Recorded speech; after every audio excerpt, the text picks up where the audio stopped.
एक बार की बात है, एक लड़की नदी में नहाने गई। उसने अपने कपड़े उतारकर नदी किनारे पर रख दिया और नहाने लगी। जब वह नहा रही थी तो एक बंदर आया और उसके कपड़े उठाकर भाग गया। लड़की ने बंदर का पीछा किया और चिल्लाकर बोली, ओ बंदर, रुक जा, मेरे कपड़े वापस कर दे। बंदर बोला, अगर तुम मुझसे शादी करोगी तभी मैं तुम्हारे कपड़े वापस करूंगा। लड़की यह सुनकर हैरान रह गई। वह बोली, ये तुम क्या कह रहे हो? मैं तुमसे शादी कैसे कर सकती हूँ? मैं एक लड़की हूँ और तुम एक बंदर। तब बंदर बोला, मैं एक राजकुमार हूँ। एक दिन मैं इस जंगल में शिकार खेलने आया था। अचानक इस घनघोर जंगल में भटक गया। मैं प्यास के कारण तड़प रहा था। तभी मुझे यह कुटी दिखाई पड़ी। कुटी में पहुंचा तो देखा एक तांत्रिक अपनी तपस्या में लीन था। मैंने उसके पास रखा, जल ग्रहण कर लिया। तभी तांत्रिक ने मुझे अपनी तंत्र विद्या से बंदर बना दिया और उसने कहा कि तुम इस जंगल में 12 वर्ष तक भटकते फिरोगे। उसने यह भी कहा, अगर तुम एक लड़की से शादी करोगे तो तुम इस श्राप से मुक्त हो जाओगे। लड़की बेचारी यह सुनकर बहुत ही परेशान हुई, पर वह कुछ नहीं कर सकती थी। आखिर थक हार कर उस बंदर से शादी करने को तैयार हो गई। शादी करने के बाद वह बंदर उसको अपने घर ले गया। जब बंदर अपनी पत्नी को अपने घर ले जा रहा था तो रास्ते में उसकी पत्नी ने बंदर से पूछा, तुम मुझे खिलाओगे क्या? बंदर बोला, मैं तुम्हारे लिए लोगों के खेत से अनाज चुरा कर लाऊंगा, वही तुमको खिलाऊंगा। इस तरह दोनों एक साथ रहने लगे। अब बंदर अपनी पत्नी के लिए लोगों के खेतों से मक्का और चावल चुरा कर लाता। वह उसी को पकाती और खाती। वह लड़की उस बंदर के साथ रहती जरूर थी, पर वह हमेशा यही सोचती रहती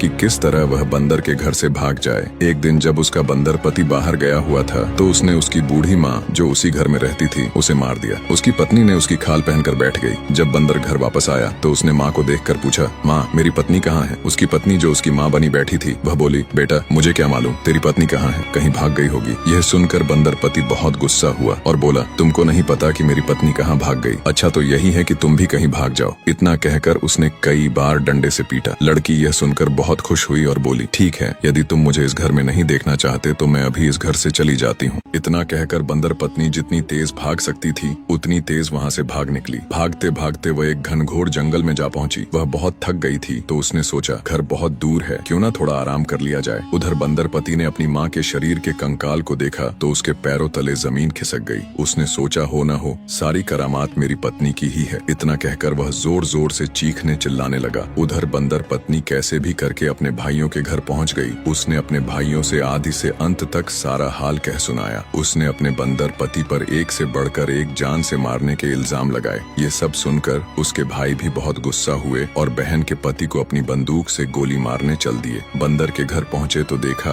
वहाँ कोई मिला ही नहीं। सो बंदर पति को बिना मारे ही वापस लौट आए। कुछ दिन बाद बंदर पत्नी के एक बच्चा हुआ। अब था तो वह बंदर का बच्चा ही ना, इसलिए वह बंदर के जैसा ही था। बहन के भाइयों को अपनी बहन का यह बंदर बच्चा फूटी आंख नहीं भाता था। वे उसको मारना चाहते थे। इसके भाई बंदर पत्नी के बच्चे को मारने की घात में रहने लगे। उधर आए दिन बंदर पत्नी के भाई उसके बेटे को जान से मारने की घात में रहने लगे। जब बंदर पत्नी को अपने भाइयों की काली करतूतों के बारे में पता चला तो एक रात अपने बंदर बच्चे को लेकर चुपचाप रात के अंधेरे में निकल गई। चलते चलते जब वह एक घनघोर जंगल में पहुंची तो उसने देखा उसका बंदर पति अपनी माँ के कंकाल शरीर को पीठ पर लादे लिए आ रहा है। बंदर पति थक गया तो एक पेड़ के नीचे उसने अपनी माँ को रखा और जोर जोर से चीखने लगा। वर्षों की तपस्या बाद उसी जंगल से एक बाबा भी गुजर रहे थे। साधु बाबा बहुत पहुंचे हुए लगते थे। जब उन्होंने रोने की आवाज सुनी तो पास जाकर देखा तो एक बंदर कंकाल के पास बैठा तेजी तेजी से रो रहा था। साधु ने बंदर से रोने का कारण पूछा तो बंदर ने कहा, महाराज, जब से मैं युवा हुआ तब से मुसीबतों ने मेरा दामन थाम लिया। उसने कहा, जब मैं जवान था तो इसी जंगल में एक तांत्रिक ने मुझे अपनी तंत्र विद्या से बंदर बना दिया। इसी जंगल में 12 वर्षों तक भटकता रहा। जब मैं इस श्राप से मुक्त होना चाहा तो मैंने एक लड़की से शादी की। उस लड़की ने मेरी माँ को मारकर और मुझे छोड़कर पता नहीं कहाँ चली गई। साधु ने जब बंदर की पूरी कहानी सुनी तो साधु की आंखें आंसुओं से सराबोर हो गईं। साधु ने कहा, तुम चिंता न करो, मैं तुम्हारी माँ को जीवित करके ही यहाँ से जाऊंगा। साधु ने बंदर की माँ को अपनी तंत्र विद्या से जीवित कर दिया। बंदर अपनी माँ को जीवित देखकर खुशी से झूम उठा, लेकिन उसे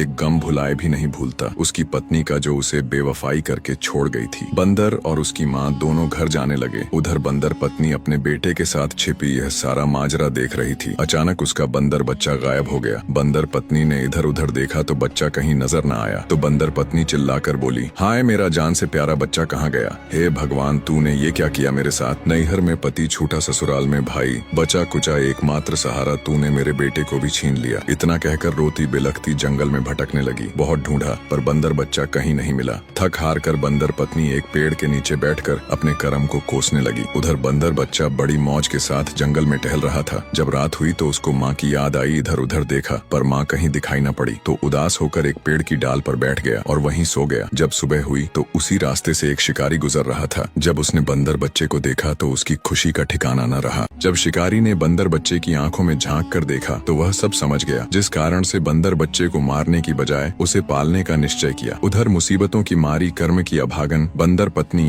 अपने बच्चे के वियोग में घुल रही थी। धीरे धीरे समय बीतता गया। एक दिन उसी जंगल से एक सौदागर गुजरा। जब सौदागर ने बंदर पत्नी को देखा तो उसे देखता ही रह गया। उसने सोचा, इतना मासूम चेहरा, इतनी प्यारी आंखें, किसी अप्सरा से कम नहीं। आखिर ये इतनी रात को यहाँ क्या कर रही होगी। सारा माजरा देखकर सौदागर दबे पांव सीधे राजा के महल में जा पहुंचा। उस जमाने में राजा महाराजाओं को खुश करने के लिए सौदागर तरह तरह की वस्तुएं लाया करते थे। आज जब सौदागर राजा के महल में पहुंचा तो राजा ने पूछा, बताओ सौदागर, आज क्या नया लाए हो। सौदागर ने एक तस्वीर निकाल राजा के सामने पेश कर दी। राजा ने जब तस्वीर को देखी तो उसे एकटक देखता ही रह गया, मानो तस्वीर में खो गया हो। राजा ने सोचा, इतनी सुंदर राजकुमारी किसी मोहिनी से कम नहीं। उधर राजा ने सौदागर को हीरे जवाहरात देकर विदा कर दिया। बंदर पति के वियोग में और पुत्र के कोह में तड़पती हुई बंदर पत्नी एक नगर में जा पहुंची। प्यास के कारण उसका गला पूरी तरह से सूख चुका था, जिस कारण से वह एक मालिन के घर जा पहुंची। जब मालिन ने बंदर पत्नी को देखा तो वह आश्चर्यचकित हो गई उसकी सुंदरता को देखकर। तब मालिन ने बंदर पत्नी से पूछा, बेटी कहाँ से आई हो और कहाँ जा रही हो। तब बंदर पत्नी ने कहा, मेरा न कोई आदि है और न कोई अंत। मैं दुखों की मारी दुखियारी हूँ, मुझे एक गिलास पानी पिला दो। जब बंदर पत्नी ने पानी पिया तो उसके जान में जान आई। तब उसने मालिन से आदि से अंत तक अपना पूरा किस्सा कह सुनाया। बंदर पत्नी के दुख का किस्सा सुन मालिन का कलेजा पसीज गया। अब मालिन ने बंदर पत्नी को अपने घर में रखने का निश्चय किया। उधर राजा जब अपने बिस्तर पर लेटा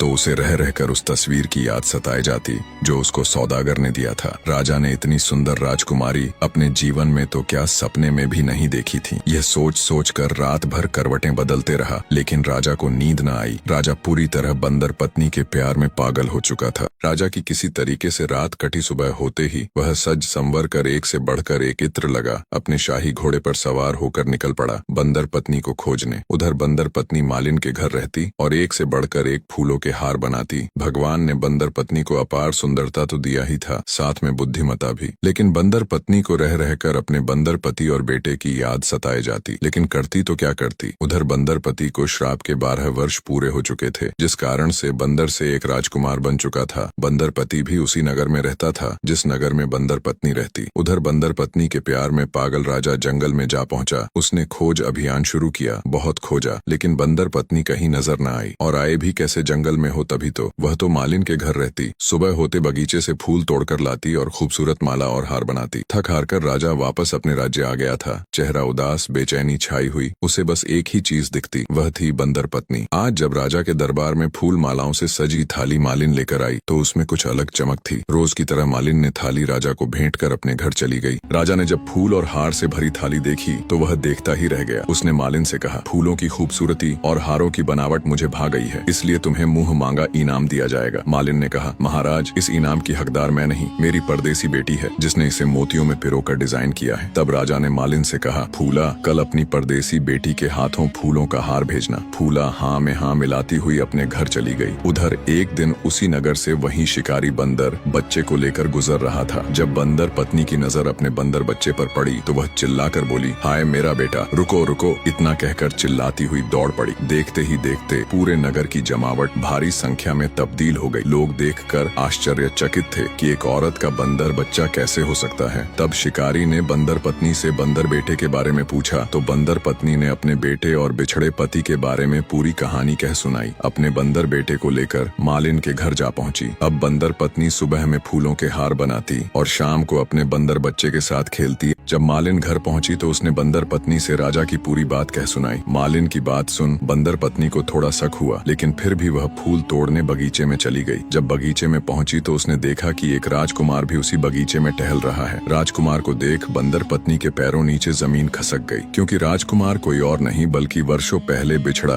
उसका बंदर पति था। बंदर पत्नी अपने पति के गले में लिपट कर रोने लगी और बिछड़ने का पश्चाताप करने लगी। अब दोनों मालिन के घर आ गए थे। मालिन देखते ही सब कुछ समझ गई। दोनों को अपने बहू और बेटे के रूप में स्वीकार किया और राजा की पूरी काली करतूतें मालिन ने बंदर पत्नी से कह सुनाई। अब पति पत्नी और उनका बेटा तीनों अपने घर चले गए। उधर जब राजा को यह पता चला तो राजपाट छोड़ जंगल को चला गया। एक बार फिर आपका तहे तहे दिल से धन्यवाद पूरी कहानी में बने रहने के लिए।